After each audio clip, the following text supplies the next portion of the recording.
We have not been able to see the sun for so long because of this fog and everything. But now you can see that it's starting to break it up. This area is such a vortex. You already know that there's a vortex of the north winds with the south winds, and why the south winds are coming from the Triveni up, and why Radha is praying for those south winds. Even in the winter, she's praying for the south winds because it brings the nice warmth. Well, that nice warmth came up, and what it's doing, it's showing us, you don't need a broadcaster of weather and everything, it's showing us that the winter is actually over. The weather around you, it shows you that, and in this way, as you can see, that's not just like some moisture or something. It actually rained last night. And the rain comes down in a very different way. It's like these large globbles of water coming down for just a moment. And the reason is because above us there's heat. And the heat is now breaking up the water. The only bad part about this is the farmers know that the atmosphere has accumulated water. And if it rains a lot during this time, then they know it's going to be a dry season. Understand? They can calculate. Oh, it's raining during this time, it shouldn't rain so much. But it's not really rain. It's what the atmosphere has accumulated. But it's telling them you're going to have a drought. Well, this is nice because it's only a little bit of an indication. This is about the second day that it came down. And the temperature, if I look on the 14th, day schedule of the temperature, it's not going to go down again below about 7 or 6 Celsius. It will not go below. It's going to start going up. And Tulsi right here, what we do is we put her on a little mat and we take her in. And the only thing I have to really worry about is the wind. The wind is the worst thing. You don't want too much wind to hit Tulsi, whether it's cold or hot or anything like that. So I just put this here. This gives her little place during the night. She sleeps here during the night, and then the day, if there's some sun. And today is about the first day in about 6 days that I even took her out. But she's still keeping some green. So now we got a vortex means like a place where energies are crisscrossing. So we know that the wind, there's a vortex here where the energy is crisscrossing. We know that underground water flowing in different directions is a vortex. So we have it here. And also we have the Yamuna outside. And she's definitely connected with Triveni. And then now we even have the seasonal changes are starting right here. Yeah, the seasonal changes appear because of this vortex. Further up north, it's clear. Chandigarh and they are clear, but down here this fog has been really heavy. Now you got air, you got water, and of course you got earth, vortex. You have everything that shows, even materially, that this place is different. This place is definitely a different place. Because of the squirrels, I've made this, and I'm just going to plant the sprouts underneath that so that the squirrels don't eat the sprouts. They love the sprouts. So I just took a piece of piece of netting and everything and put it over this place, and then I can sprout a lot right under there. So I just wanted to tell you how it's going here. And people are happy. The people that know are happy that now the cold weather has said goodbye. and it'll start warming up. And the 15th of January of Makar Sankranti, where the sun passes one of the two, either the whatever. Okay, it's coming back. Sun's coming back. The Tropic of Cancer or Capricorn. I don't know which one of those. But if you look down on the latitude, it's going to be crossed the southern latitude, marking like the half from the equator to the South Pole. Half of that distance is the southern partition and latitude. Whichever that one is, Tropic of Cancer or Capricorn, and it's going to cross on the 15th of January. And then you know everything's going good. So now this is the third day, and that type of water is very good. If you collect this water and you put it in your eyes, you know, that type of water, of course it has to be a clean atmosphere, that type of water can clean the eyes. And it really reinforces the eyes. It helps the eyes out a lot. You know, it's full of energy and everything. If you just go maybe 100 meters above where you're standing, you'll find out that if you measure the energy right here where I'm standing, and then you go 100 meters up, you'll see that the energy, the availability of energy is higher. That's why it's Himalaya is so well known, because it's about 4 meters up, you know? Yeah, it's almost 4 meters up just let's see. Yeah, I'm trying to remember. It's about 3,000, maybe 3,300 meters up, about 3 kilometers up. And Badrinath, let's see, Badrinath's a little bit lower. That's Kedarnath, 3,300, and I think only about 3,000 is Badrinath. But their energy, the energy that you can capture and use up at that level is higher than the energy right here. So actually there's free energy. It's just that we put the electric people out of business and everything if we capture that electric energy and converted it. Yeah, they certainly would put out business. Tesla had the machine to capture it, and he disappeared. They say he died, but nobody can prove it. Nobody can find the body. Yeah. They say he died. Okay. He just escaped because he could see that they were very angry that he was giving free energy. Yeah. Anyways, you don't have to get into that. If God wants us to have free energy, He'll let us have free energy. If He doesn't want us to have free energy, we won't have free energy. Don't think somebody's stealing, somebody's giving this, that, and the other. It's all locked into us. You know, it's not something that is affected by others. No, my imagination, what I'm seeing and I'm showing to you is a product of my imagination, right? When it enters me, it definitely is totally a product of my imagination. But some part of me has helped produce this, because I can't be satisfied with my senses, or I can't be led to Krishna by my senses if this doesn't appear in front of me. So spiritual energy has transformed into this type of energy to allow me to my daydream, to allow my daydream to take place. Your daydream, my daydream, everybody's daydream is affecting this area.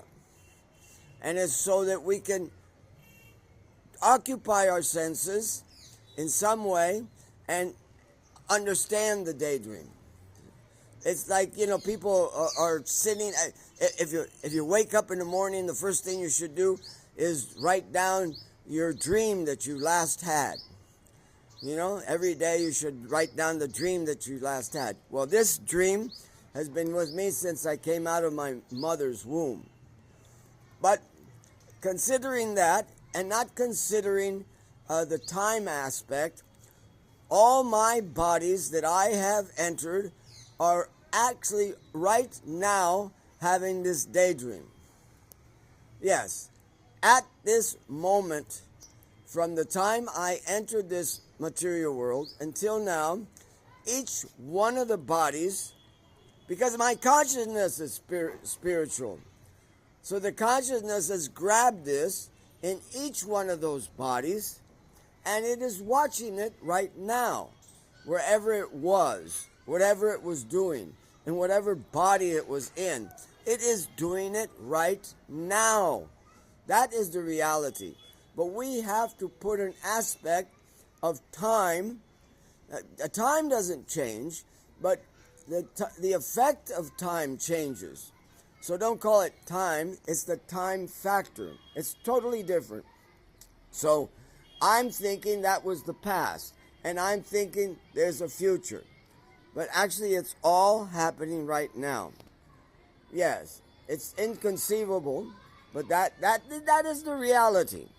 That is the reality without the time factor. That is the reality. All the thousands of births that I've had to go through, and I have to learn that this is an imagination. I have to let go of this imagination, and I have to let go of the imagination that I have for this body. And the imagination that I have for this body is incredible. It's the strongest imagination that you can have. And like I've said, people try to take LSD to get rid of this imagination. They try to take some mushroom to get rid of this imagination. But it's my hand holding tightly to it. I always have to come back. There's always a point where the person gets nervous because I've taken LSD. The person gets nervous and wants to get out of it. Yeah. So at that point, you understand that, I may not come into my body. I better get going. I better get off of this trip and everything. They may say, we want the trip to last a lifetime. No, they don't want, because they're still, just like shackled. It's like, you're handcuffed, shackled. You can't let go of this. Yeah. So being this the truth, we have to understand how Krishna's working here. And he has a lot of energy here in Vrindavan. There is an accumulation of energy in all forms. And this energy is changing by the effect of the people that come here and pray. One thing is that when they're praying, they're giving you can't even say bad karma, because then it's bad karma. No, nothing is bad or good. Put the negativity and the positivity out.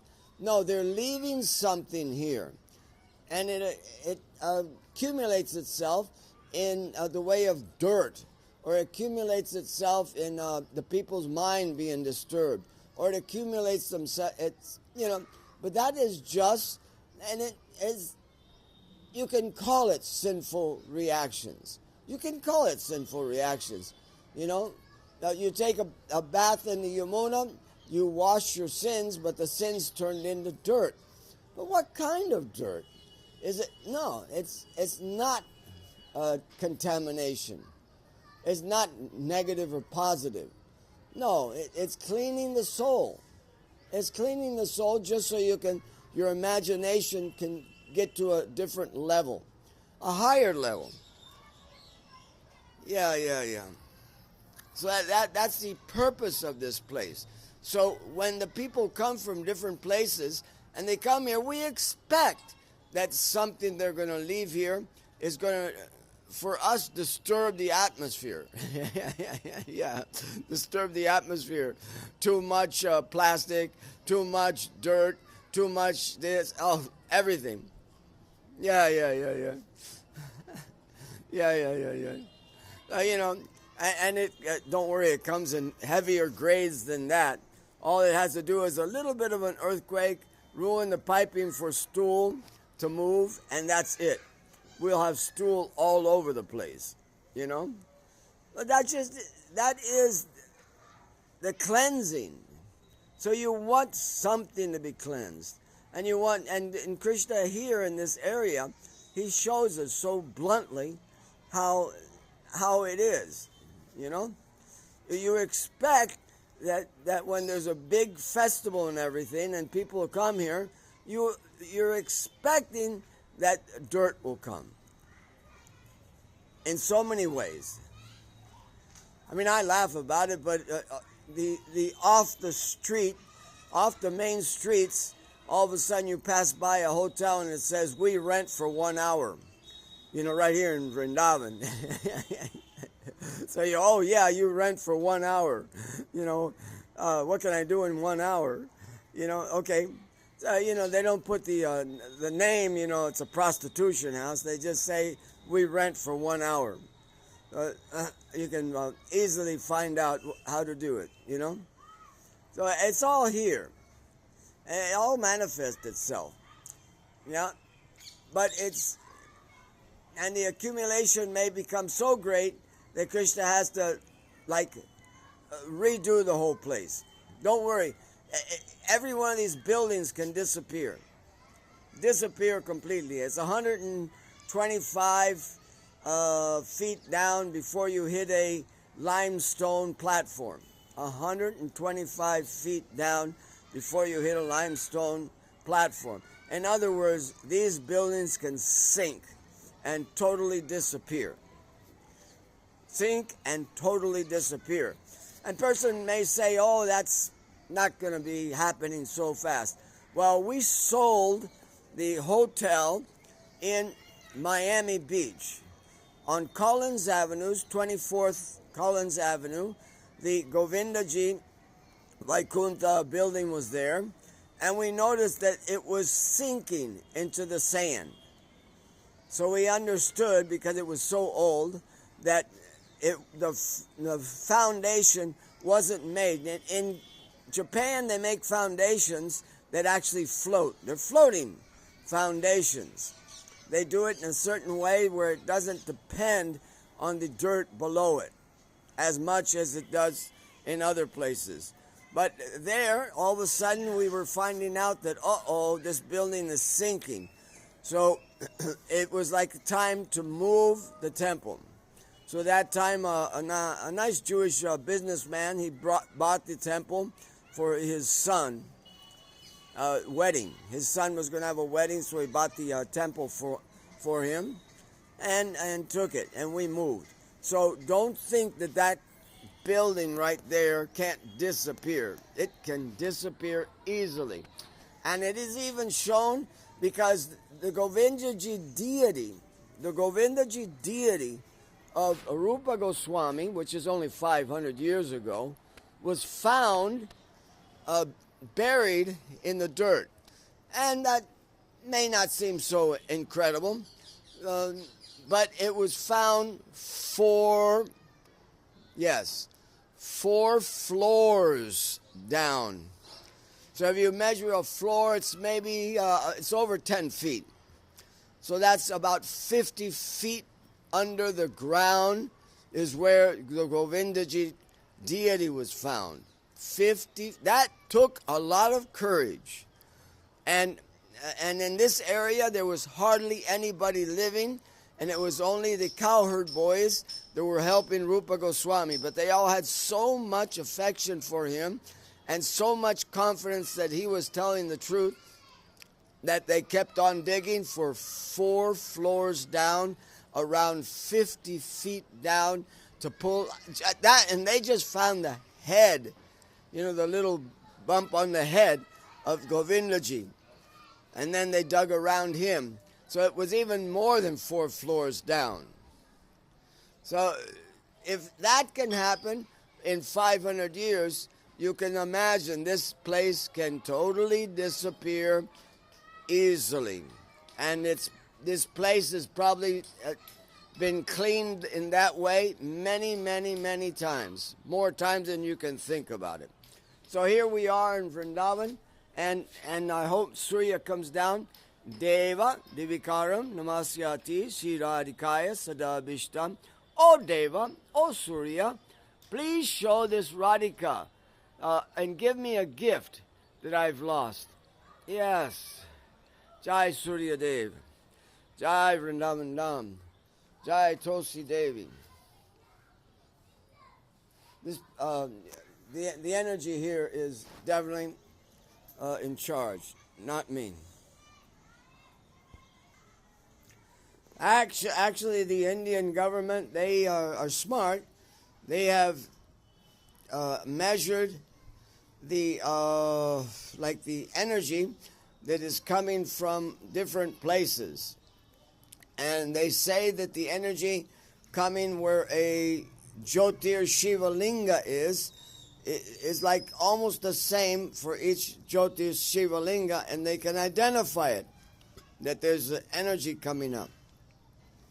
So if I'd like to know what the energy is in holy places, tirthas, and measure the energy in that way, you know, and so much battle goes on in the Mayapur area that if it could be distinguished, because that whole area is just emanating in energy, but if it could distinguish the energy, we'd probably be able to resolve the problem.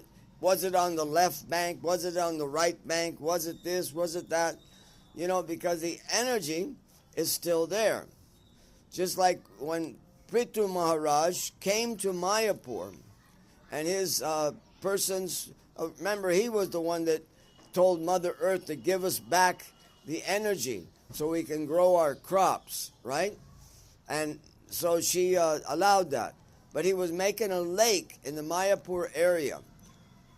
And wherever that Mayapur area is, when they started digging, when their implements would hit the stone, lightning would come out. The energy was so great there that lightning would come out. So they were told that you can't make a place here. This is the birth of Chaitanya Mahaprabhu. Or, it's coming. The coming birth of the Lord in the Kali Yuga age will be here. So you cannot, dig this place up. So they had to go another place and dig to make the lake. So the energy that's coming from these holy places is very powerful. And I'd like to know, in that area of Mayapur, the energy should be able to be measured. It actually is a very simple thing. The EMF can be measured easily, even by me, you, or anybody that comes along and measures the EMF of that area. But of course, when you go higher, you get a more accumulated, a measurement and a higher measurement. So it's easier to measure. If you do it on the ground, you don't get the right measurement. But if you go above the place in the air, and then you can get a better measurement at each place. That definitely resolve a problem that everybody is having. That, where is the birthplace? Where is the... Actually, from the point of view of the people of yeah. Advaita Acharya's family members, from their descendants, those persons said that Mother Sachi did not give birth to Chaitanya Mahaprabhu, at that place. This is from Advaita Acharya lineage. She didn't give birth to Chaitanya Mahaprabhu at that place. But that was the first place she went to after his birth when she was going to give him milk. So that is like considered the most auspicious thing, when the mother gives milk to the baby. So the first milk given by Mother Sachi was underneath that nim tree. So that's how they see it. It's none different than saying that this is the birthplace, because this is the birth of him taking milk from his mother. So it's a very high understanding of the birthplace of Chaitanya Mahaprabhu.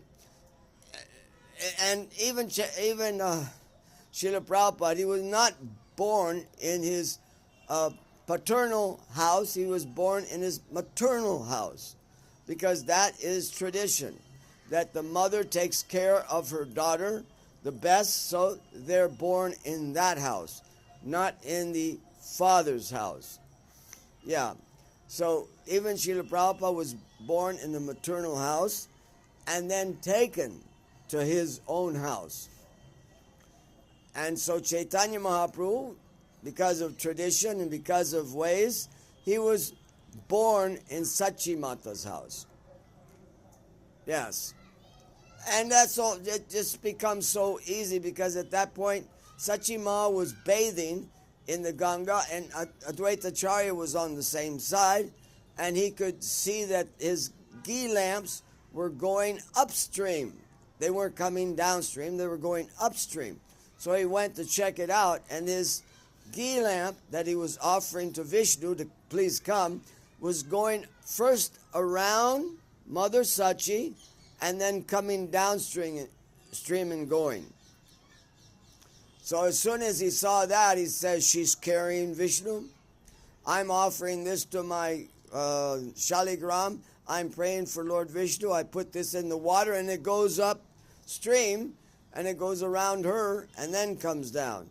So definitely she's carrying Vishnu. He has now come.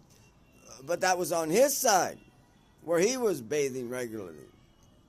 So he knew, this is Mother Sachi, I'm in Shantipur, and then at the birth time, she crosses the Ganga, and she goes over to, Mayapur, whichever side Mayapur is on, or what you want to consider, the yoga pit, and underneath that nim tree, she gives milk to a Nimai. So take that into consideration. I don't say I'm going to stand on it and back it and everything, because I'm not that philosophically based, but it's a very logical one. And this is coming from the descendants, the 14th lineage or generation of the descendants. This is, 14th generation. Sanjay Mishra Goswami. So he's saying this, and this is written in Dhaka, in the books of Advaita Acharya. Advaita Acharya's Archana Padati is also in Dhaka. I would love to see that, Advaita Acharya's Archana Padati, is in the museum in Dhaka. And I hate to see that get destroyed before someone takes some copy and sends me a translation. But that's where it is. So it's so much confirmed. Here it is, the person that was calling Vishnu. Here is the person that is seeing with his own eyes how Mother Sachi is being worshipped by Vishnu. And it's over on his side, nearby where he actually takes bath.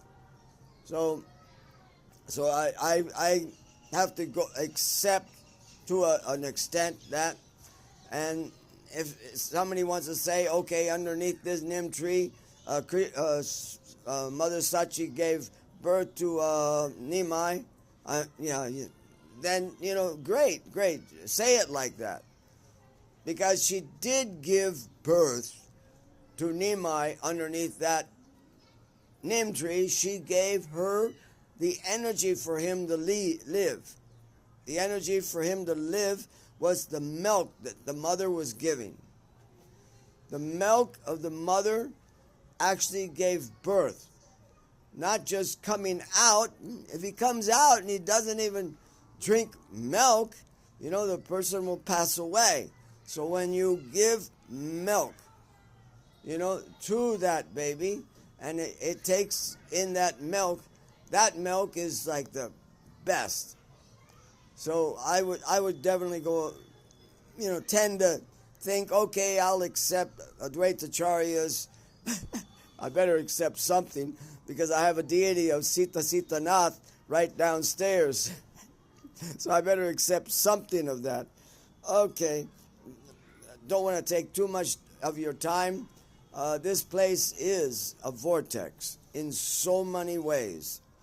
And so many ways, difficulties here. Because of, you could say, I shouldn't even say difficulties. Difficulties are welcomed. I welcome difficulties, especially if they come here, because they're purifying. I welcome. So are they difficulties? No, they're not difficulties. They are helping me progress spiritually, helping me leave go of the time factor. And after I leave go of the time factor, I will be able to connect with time itself. And Krishna says, I am time.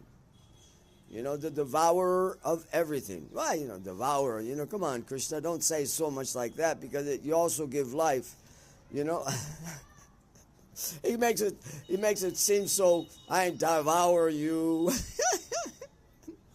No, I got to tell a story. One time in Costa Rica, when we first got there, it's a very Catholic place.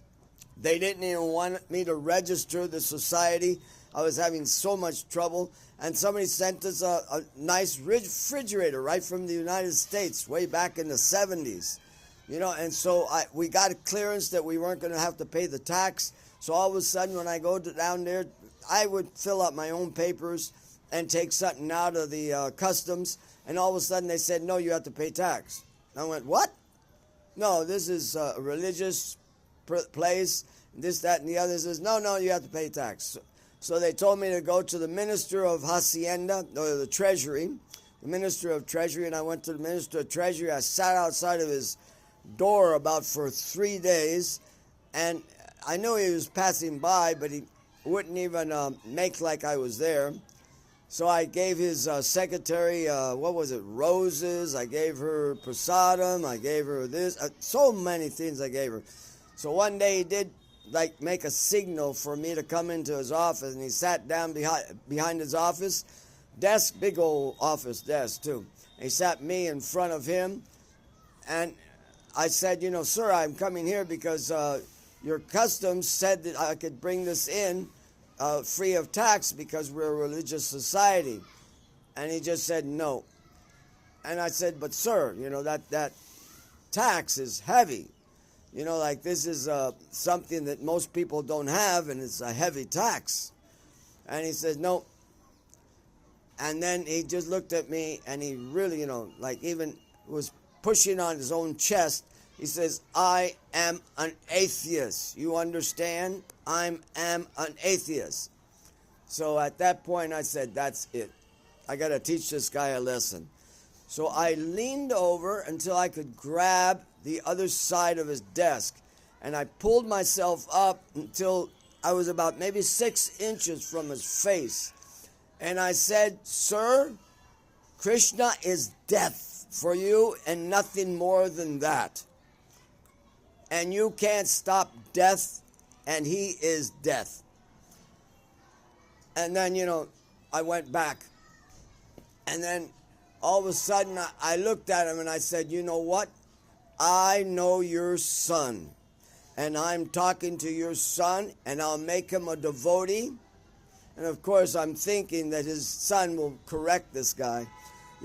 I'll make him a devotee. And I walked out. I didn't turn around again because I had to pay that tax. Whew, and it was a heavy one. Oh, well.